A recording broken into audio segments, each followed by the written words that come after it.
Leonardo da Vinci said, "Where the spirit does not work with the hand, there is no art." It might seem obvious that journalists need to understand and respond to compelling arguments, but the tactics of argument and rhetoric are just as important for artists.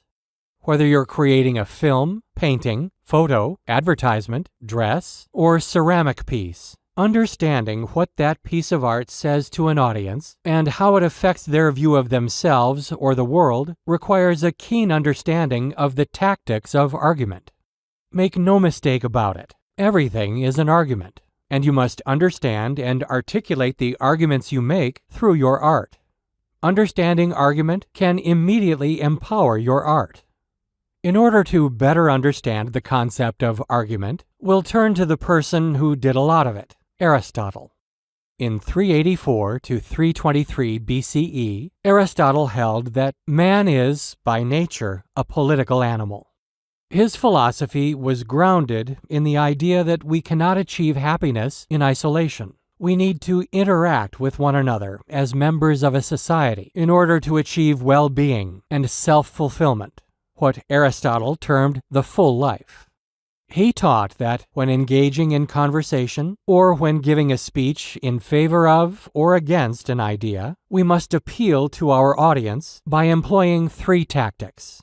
These tactics are fundamental to the balance of an argument. Pathos appeals to the audience's emotions and deepest held values. The writer evokes sympathy, pity, and compassion. Ethos appeals to the audience's potential doubt in the writer as a credible source. The writer establishes trust and credibility with clarity and honesty. Logos appeals to the audience's reason. The writer outlines the logical sequence of thought behind the claim of his or her argument. Using all three of these tactics in a balanced way is the optimum strategy for holding the reader's attention and presenting a persuasive argument. Upon further examination of an argument, you will apply your knowledge of rhetorical tactics by asking these questions. Pathos. Do I sympathize with the situation? Can I relate to the story or the examples that the author uses? Does the author appeal to my emotions? Ethos. Do I trust the author on this topic? Is he or she a specialist in this field of study?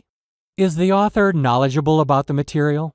Does the author have personal experience that makes me believe what he or she is stating? Logos. Do I follow the author's reasoning? Does the author provide important information and good reasons that help me to follow his or her thought process? Do I reach the same conclusion that the author reached? Throughout this course, you will have the opportunity to use these tools in order to analyze pieces of writing, considering, among other things, how effectively the author uses Aristotle's rhetorical tactics. By reading with a critical eye, you can learn to write more convincingly and effectively yourself.